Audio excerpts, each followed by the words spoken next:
녹음 26 우찌무라 간조 전집 4권 2부 그리스도의 16번째 녹음입니다. 잠깐 기도드리겠습니다. 주님의 은혜를 감사드립니다. 그리스도에 대해서 계속 읽고 있습니다. 메시지는 언제나 단순하고 명료하여서 어떤 상황에 갖다 다 적용을 해도 그리스도는 그리스도의 십자가의 부활, 그리스도가 우리 죄를 위하여 죽으신 것, 그것에 대한 믿음, 거기에 집중적인 메시지가 있는 것을 알게 되었습니다. 복잡하게 예수님을 생각하지 않고 단순하게 그때의 평민으로 돌아가서 예수 그리스도를 제대로 믿는 자 되기를 소망합니다. 주님, 이 리딩을 듣는 단 한 분의 형제나 자매가 있어서 그들의 신앙이 좀 더 확실하게 틀을 잡기를 원하거나 그들이 갈등하는 자가 있어서 고민하였는데 그리스도에 대해서 더 알아야겠다 생각하는 분들이 있다면 이 리딩이 꼭 전달되어서 그들의 인생에 도움이 되기를 위해서 기도드립니다. 늘 기도드립니다. 주님께서 천천히 주님의 섭리 가운데서 이루어 주실 줄 믿습니다. 제가 잘 읽어낼 수 있도록 은혜를 베풀어 주시옵소서. 감사드리오며 고마우신 우리 주 그리스도 예수님 이름 받들어 기도드렸사옵나이다. 아멘.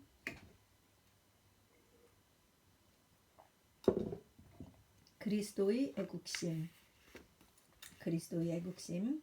예수께서 이 12를 내어 보내시며 명하여 가라사대 이방인의 길로도 가지 말고 사마리아인의 고을에도 들어가지 말고 차라리 이스라엘 집의 잃어버린 양에게로 가라. 마태복음 10장 5절 6절. 예루살렘아 예루살렘아 선지자들을 죽이고 내게 파송된 자들을 돌로 치는 자여 암탉이 그 새끼를 날개 아래 모임같이 내가 내 자녀를 모으려 한 일이 몇 번이냐. 그러나 너희가 원치 아니하였도다. 보라 너희 집이 황폐하여 버린 바 되리라. 내가 너희에게 이르노니 이제부터 너희는 찬송하리로다. 주의 이름으로 오시는 이여 할 때까지 나를 보지 못하리라 하시니라. 마태복음 23장 37절 39절. 나의 형제 곧 고륙의 친척을 위하여 내 자신이 저주를 받아 그리스도에게서 끊어질지라도 원하는 바로라. 로마서 9장 3절. 형제들아 내 마음에 원하는 바와 하나님께 구하는 바는 이스라엘을 위함이니 곧 저희로 구원을 얻게 함이라. 로마서 10장 1절. 기독교에 애국심이 없다는 말을 가끔 내가 듣는 바다. 진정 기독교에는 세상이 말하는 애국심은 없다. 즉 나라를 사랑하고 원수를 미워하고 국가를 위해서라면 정의도 인도도 없는 세상 사람들의 소위 애국심은 없다. 기독교는 이러한 애국심을 죄악으로 삼는데 주저하지 않는다. 오, 이야. 그런데 한국교회 목사님들은 지금 나가서 막 대통령을 죽여야 된다고 이러고 있으니 참. 그리고 그 목사님은 또 감옥에 갔는데 또 검찰이 뒤를 봐줘가지고 또 죄가 감형됐다고 정말 세상의 법에 또 뻔뻔하게 막 웃으면서 정말 이분들을 죄악으로 삼는데 주저하지 않으십니다. 정말 그러시군요. 그것은 이 욕을 국가로 옮긴 데 지나지 않는다. 애국심이라면 훌륭하지만 자기 중심의 일종인 것을 알면 절대로 존귀하지 않다. 진짜 그 목사님 막 그 교회 뭐 사랑제일교회 정말 존귀하지 않았어요. 부끄러웠어요. 그러면 기독교에는 애국심이 없는가 하면 결코 그렇지 않다. 기독교에는 애국심이 있다. 예수에게는 확실히 이것이 있었다. 또한 그의 마음을 잘 아는 그의 제자들에게도 있었다. 그것은 성서가 명백히 표시하는 바다. 성서에 애국심이라는 글이 없다 해서 애국심이 없다고 주장하는 것은 천박하기 그지없는 관찰이다. 성서에 애국이라는 글은 없다. 그러나 애국의 사실은 있다. 많이 있다. 넘치도록 있다. 예수는 물론 그의 조국을 사랑했다. 아브라함의 나라, 모세의 나라, 예언자의 나라인 이스라엘을 사랑했다. 그러나 그는 세상 사람들이 사랑하듯이 사랑하지는 않았다. 그는 그가 있을 당시의 그의 민족을 따라 정치적으로 그의 조국을 구하려고는 하지 않았다. 그는 그들과 짝이 되어 유대 나라의 주권을 휘두르던 로마인을 배척하여 몰아냄으로써 조국의 독립을 꾀하려고 하지 않았다. 그는 정치에 대해서는 냉담하든가 무관심했다. 그는 그 이유 때문에 그의 동족의 미움을 받았다.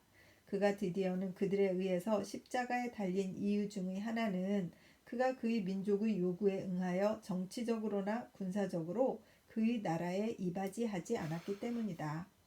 예수는 국가의 외적인 원수는 몰아내려 하지 않았다.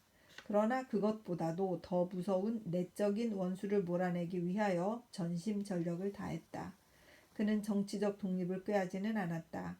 그러나 하나님에 의한 심령적 독립은 이를 모든 사람에게 제공하기 위하여 그의 생명을 바쳤다. 예수에게 애국심이 없었던 것은 아니다. 넘치도록 있었다. 다만 그는 그것을 세상 사람들과는 전혀 다른 방면에 쏟은 것이다. 외적을 쳐부수려 하지 않고 내 적을 멸하려고 했다. 정치적으로 독립하려 하지 않고 심령적으로 독립하려고 했다. 애국심 유무의 문제가 아니다. 그 사용법의 문제다. 예수의 애국심은 세상 사람의 그것과는 전혀 사용법이 달랐다. 그래서 그가 죽은 지 1900년이 된 오늘의 관점에서 볼 때 그는 그의 애국심을 잘못 사용한 것일까? 그는 유대국 사가 요세푸스처럼 군대를 이끌고 요새를 쌓아 로마인에 대항함으로써 국가를 위해서 이바지할 수 있지 않았을까? 혹은 예수가 그 당시 독립군에 가담함으로써 유대나라가 승리하여 그 국위가 온 땅에 떨쳐졌을지도 혹시 모를 일이다. 그러나 만일 그렇다고 하면 어떨까? 유대나라는 국가로서 1900년 후인 오늘까지도 그 존재를 계속할 수 있었을지 극히 의심스러운 일이다. 이집트도 멸망하고 로마도 멸망하고 그리스도 멸망하고 그 밖의 여러 나라도 일어났다가는 멸망한 후의 오늘날 유대 나라만이 지금도 존재하리라고는 믿기가 아주 어려운 일이다.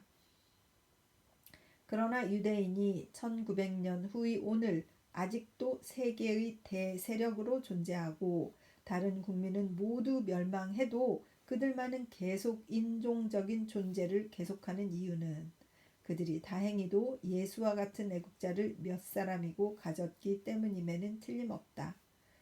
실로 의인은 나라를 영화롭게 하고 죄는 백성을 욕되게 하는 잠언 14장 34절 하는 것으로 애국심을 밖을 향하여 쏟지 않고 안으로 쏟고 외적을 몰아내기보다는 오히려 내적을 멸망시키려 함으로써 사람은 자기 나라를 영원히 보존할 수 있는 것이다.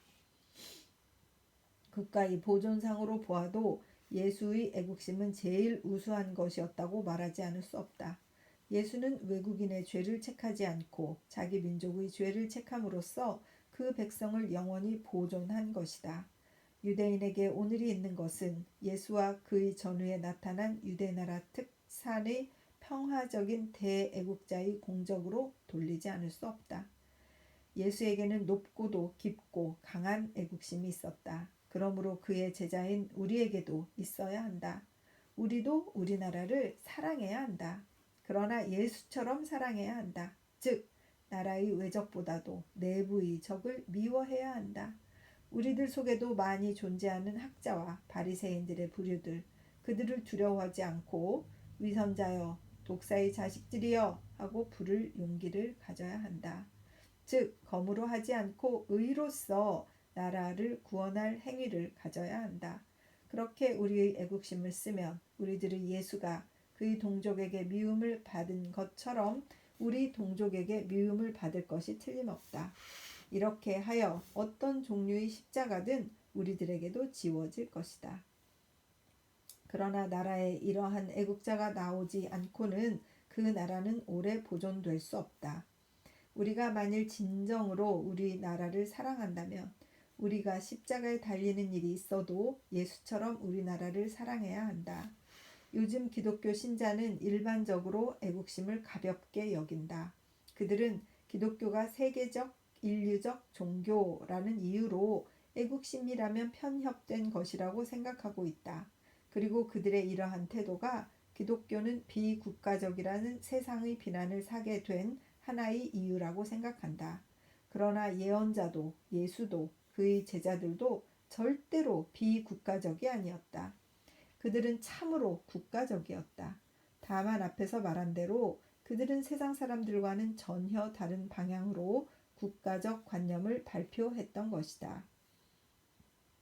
하나님이 각 사람에게 그 나라를 주신 것은 그가 이것을 사랑하고 그와 함께 발달하기 위해서다. 사람은 진실로 그 나라를 사랑해야 자기를 사랑하는 것이다. 나라는 자기 자신의 일부분이어서 나라를 소홀히 하고서는 그는 자기를 소홀히 하지 않을 수가 없다. 사람은 혼자서는 참으로 가치가 적은 존재다. 그가 국가의 크기로 확대되어서만이 그는 참된 자기의 진짜 무게를 느끼게 된다. 애국심은 나라를 위해서만 필요한 것이 아니다. 또한 자기 자신을 위해서도 필요하다. 나는 국가다 라고 한 프랑스의 루이 14세의 말은 숭고한 의미로 우리 각자에게도 적용해야 할 말이다. 예수의 제자가 되어 애국심을 버리면 안 된다. 그것을 소중히 여겨야 한다. 세상 사람들은 권위로 세상을 억누르려 하기 때문에 우리는 사랑으로 세상을 이끌어야 한다. 칼은 강하게 보이나 극히 약한 것이다. 여기에 반하여 사랑은 약해 보이나 가장 강한 것이다. 땅은 결국 온유한 사람의 것이라고 한다. 사랑으로 몸을 무장한 애국자가 서지 않으면 그 나라의 운명은 참으로 희망이 없는 것이다. 1910년 8월 성서지 연구. 대한민국에도 사랑으로 몸을 무장한 애국자가 서야 될 텐데, 김대중 대통령도 돌아가시고, 노무현 대통령도, 노회찬 국회의원도, 또 박원순 시장도 그렇게 목숨을 버리고, 좀 사랑으로 무장한 크리스찬들이 설 수 있을까요? 그런 의문이 들고, 그런 분이 있나요? 우리 하나하나가 그렇게 될까요? 그런 생각들이 막 스치는 그런 리딩이네요. 계속 읽겠습니다. 그리스도의 모순, 예수의 모순. 어느 월요일 오후 친구인 독일인과 매지로 근처의 밭 사이를 산책했다. 이야기는 우리나라의 풍습 제도로부터 기독교 신자의 신앙 문제로 옮겨져 드디어는 여기에 쓰여진 제목을 생각해내게 되었다.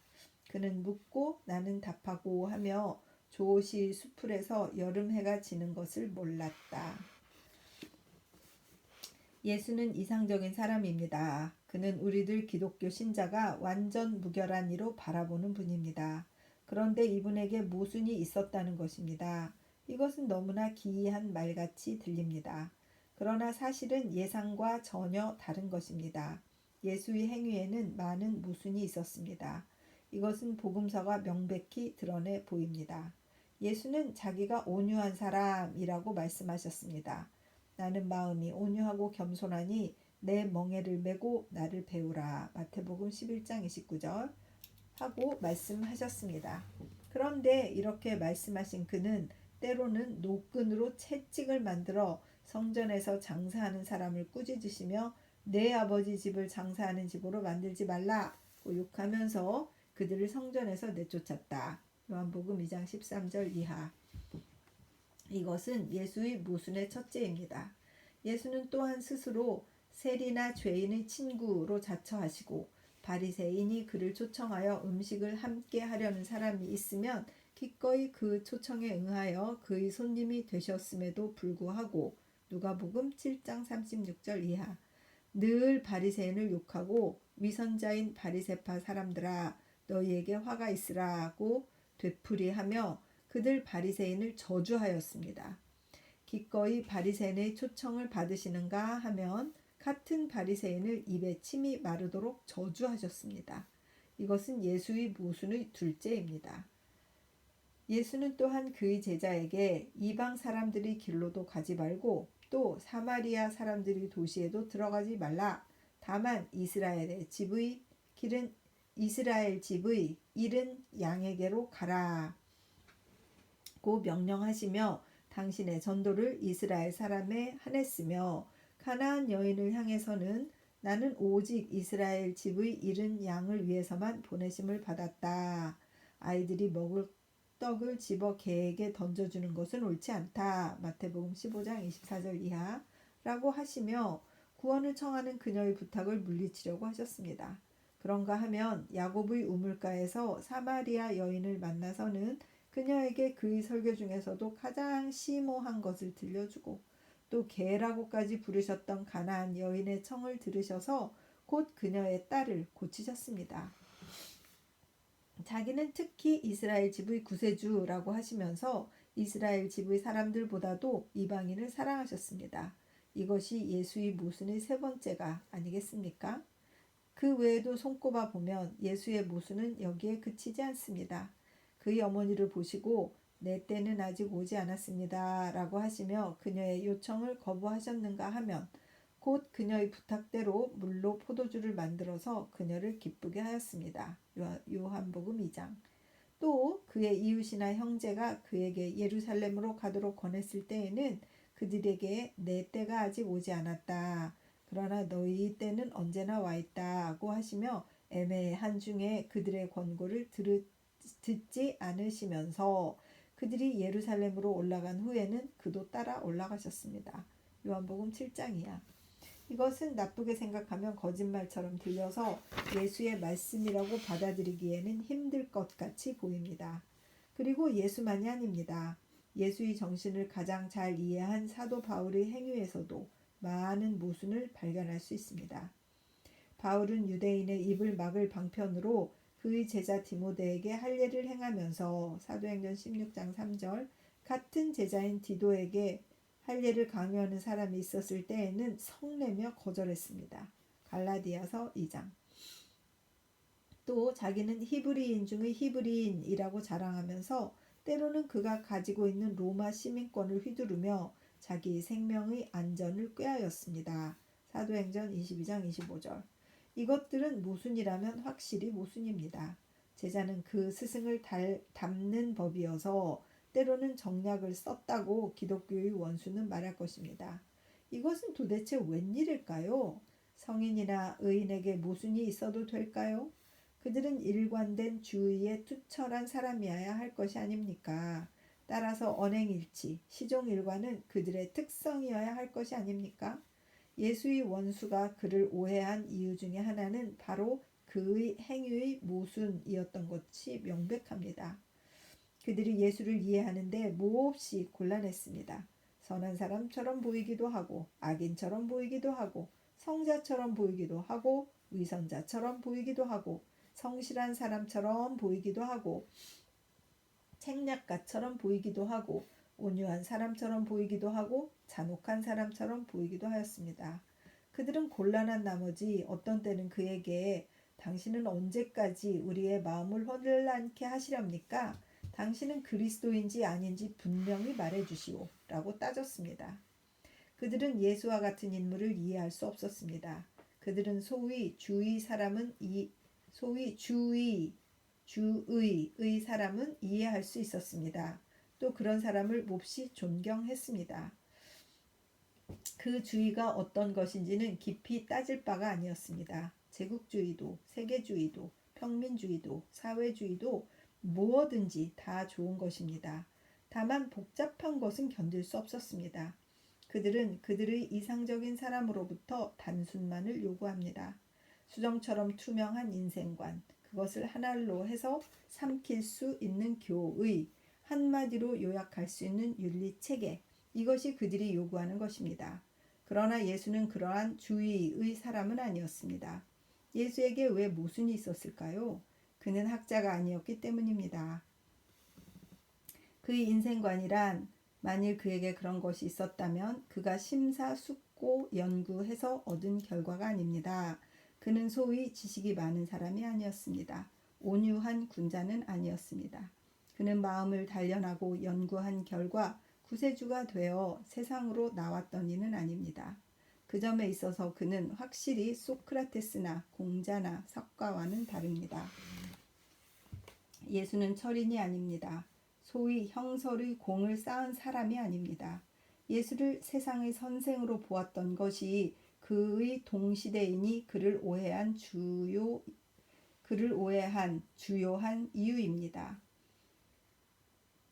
그러니까 여기 지금 예수에게 왜 모순이 있었을까요? 여기서부터는 대답인 것 같습니다.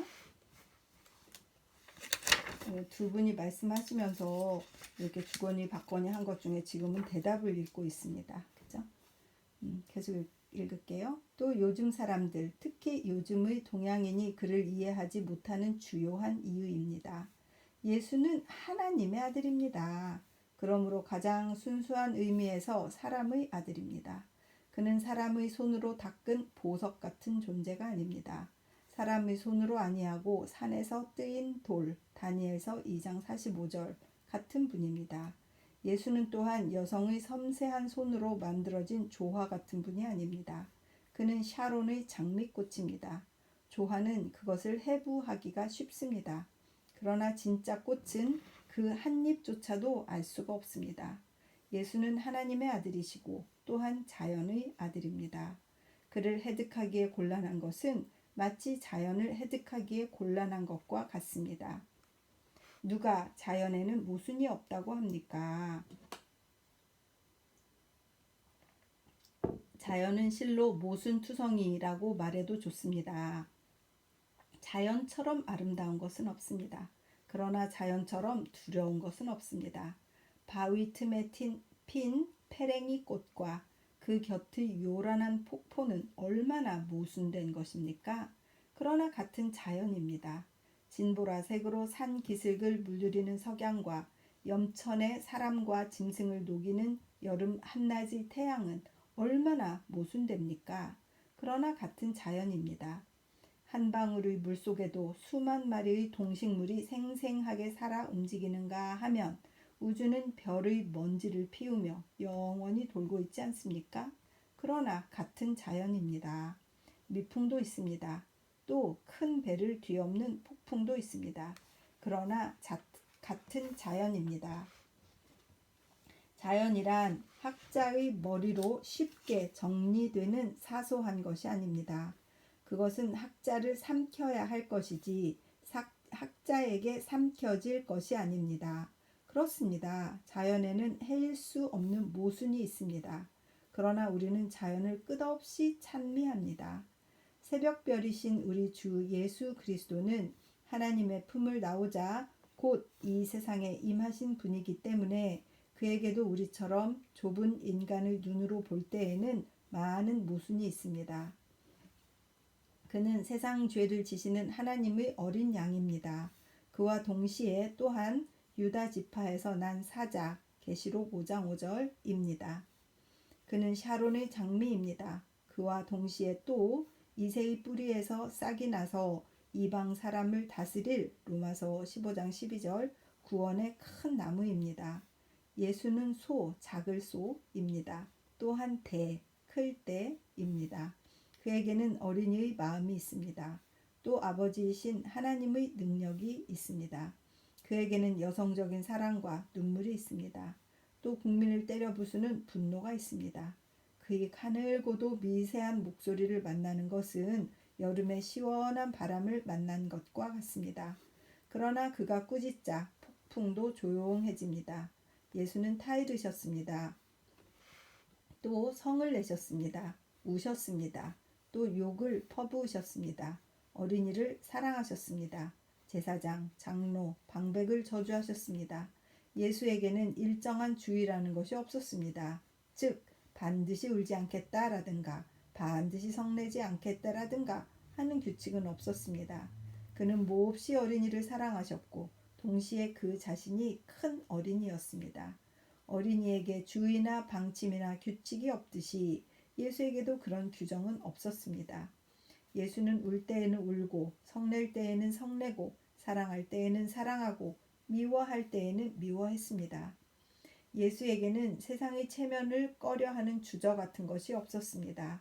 그는 아버지 품에서 나와 어린이 같은 자유함으로써 그 일생을 끝내셨습니다. 그러면 예수는 무주의, 무절제로 제멋대로의 사람이었는가 하면 물론 그렇지 않습니다. 그는 하나님의 아들이요 겸손과 희생의 모범입니다. 그의 모순이란 두 마음에서 나온 모순이 아닙니다. 그의 모순에 큰 조화가 있는 것은 조금이라도 깊이 그의 생애에 대하여 연구한 사람은 한결같이 인정하는 바입니다. 그를 밖에서 보지 말고 안으로 보십시오. 그만큼 언행이 일치되고 시종일관한 사람은 없습니다. 그의 중심에 자기 자신을 놓고 그의 생애를 보십시오. 이것은 정연한 도덕적 대우주입니다. 예수를 알려면 예수의 자각에 도달해야 합니다.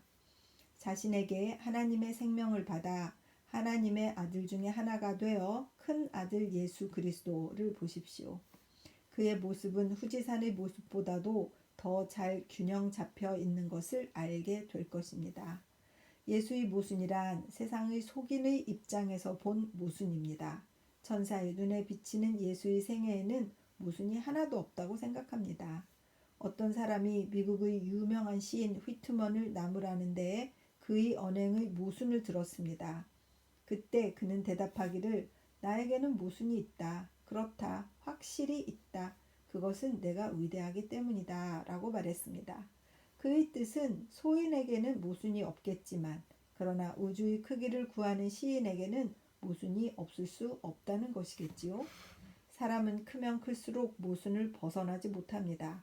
물론 죄 가운데 태어난 인간의 모순이고 보니 이것은 모두 예수의 모순과 비교할 것이 아님은 명백합니다. 그러나 소위 위인의 모순은 그것이 모두 모순인 것은 아니라는 것, 그것도 또한 명백합니다. 루터는 모순의 사람이었습니다. 그러나 세상 사람들이 생각할 정도의 또 생각하는 것과 같은 모순의 사람은 아닙니다. 크롬웰도 그렇습니다. 마호멧도 그렇습니다. 원만한 사람이라고 주장하는 워싱턴조차도 성냈을 때에는 맞서지 못할 사람이었다고 합니다. 주위의 사람인 모범으로 존경받는 글래디스턴도 몇 번이나 표리부동하다고 그의 친구와 원수의 양쪽에서 비난받았습니다. 소인은 영웅의 마음을 모릅니다. 그리고 자기가 모르는 것은 모두 모순이라고 부르는 것입니다. 똑같이 죄인의 거룩한 하나님의 아들을 알 수는 없습니다. 죄인이 거룩한 하나님의 아들을 알 수는 없습니다. 우리는 예수에게서 모순을 보고 그를 물리치면 안 됩니다. 자신이 예수의 마음을 하나님으로부터 받아서 예수의 모순에서 하나님의 크신 조화를 알게 되도록 항상 기도해야 합니다. 1906년 8월 성서지 연구. 여기 질문과 답이 이렇게 명백하게 딱 이렇게 뭐 행이 나누거나 그러지 않고 바로 이어지는 바람에 제가 읽으면서 사실 좀 깜짝했는데 용서하시기 바랍니다. 앞쪽은 질문이고 뒤쪽은 대답이었습니다. 이 독일인도 참 이런저런 그 질문을 많이 하셨네요. 그죠? 참 이 성서지 연구가 대단한 잡지였다는 생각이 또 드는 그 리딩이었습니다. 참 대단하십니다. 잠깐 기도드리고 오늘 리딩 마치도록 그렇게 하겠습니다. 주님의 은혜를 진심으로 감사드립니다. 하나님 아버지, 참 그리스도에 대해서 우찌무라 간조가 이렇게 설명하시는 내용들을 보면서 우리 주님에 대해서 이렇게 깊이 생각한 적이 있었던가. 성경을 읽으면서도 그냥 전체를 한번 읽어야겠다. 또는 어느 말씀을 읽어야겠다. 또는 교회에 가서 성경 목사님의 설교를 들어야겠다. 이 정도 생각하고 약간의 참고서적이 되는 도서나 이런 것들을 읽는 것, 또 콰이어 타임을 하거나 할 수 있으면 좋다. 이런 정도 이외에 이렇게까지 깊이 인생에 예수님에 대해서 상고하였던가 생각하고 참 반성하게 됩니다. 주님, 이 리딩을 듣는 한 분이라도 있어서 저와 같은 생각이 든다면 정말 예수 그리스도는 어떤 분이었고 이 다른 사람이 깨달은 예수님 말고 내가 깨닫는 예수님에 대해서 경험하는 분들이 꼭 생겨날 수 있도록 주님 축복하여 주시옵시고 인도하여 주시옵소서. 주님의 직접적인 가르침이 없다면 도저히 있을 수 없는 일인 줄 압니다. 우찌무라 간조 선생님께서 이렇게까지 묵상하고 상고하고 깨닫고 글로 쓰실 수 있었던 배경에 하나님의 성령이 얼마나 강력하게 그의 인생을 주장했을 것인가 하고 부러워합니다. 하나님 도와주시어서 우리도 정말 먼지만큼 정말 어느 정말 작은 점만큼이라도 그러한 깊은 묵상을 하는 자 될 수 있도록 인도하여 주시옵시기를 간절히 바라고 기도드립니다. 리딩을 듣는 분들을 사랑하고 축복합니다. 주님께서 큰 은혜를 내려주실 줄 믿습니다. 모든 말씀 고마우신 우리 주 그리스도 예수님 이름 받들어 기도드렸사옵나이다. 아멘. 사랑하고 축복합니다.